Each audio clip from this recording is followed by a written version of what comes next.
Hello, good day po mga bossing. Sagutin ko lang po itong isang tanong. Actually, matagal na tong tanong na to eh. Ngayon ko lang magagawa ng video. So, ito pong SpaceX natin na tag 3,500 po na may kasama na pong extension, joint protector, tisa, basahan, tsaka gloves. Ayan po yun, tag 3,500 po.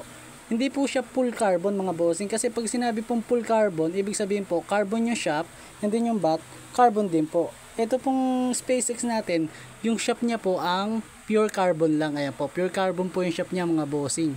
Wait lang, lagyan ko ng flash tong camera para makita nyo yung difference ng kulay ng pure carbon tsaka dito sa coated. May coated ako dito eh, ano. Ito po mga bossing, ang diferensya ng kulay ng pure carbon sa coated. Ayan po yung pure, yung nasa kanan at yung nasa kaliwa ay coated. Ayan po ang coated mga bossing, black na black ang kulay.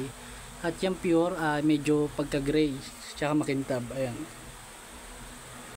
So ito po siya mga bossing. Sa baba po may tatak po yung bat ng SpaceX. Wala po siyang grip mga bossing ha. Ayan, wala po siyang grip. Ayan.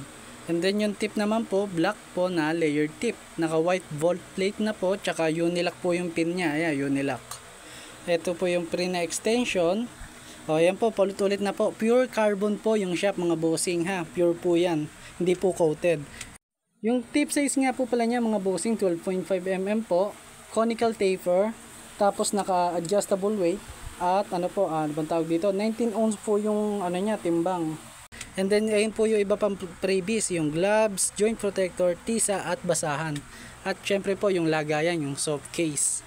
Ayan po mga bossing, halagang 3,500 lang po yan mga bossing. Madadagdagan lang ng shipping fee kung malayo po kayo. Pero kung kayo malapit sa akin dito sa Santa Rosa, Laguna, pwede po natin yung i-meet up o walk-in na po kayo sa akin dito para mas makapili kayo ng kulay. So ayan mga bossing, ilagay ko dito yung Facebook page ko tsaka yung FB main account kung gusto nyo rin ako i-video call para mas safe. Ayan po, lagay ko dito. Thank you po mga bossing.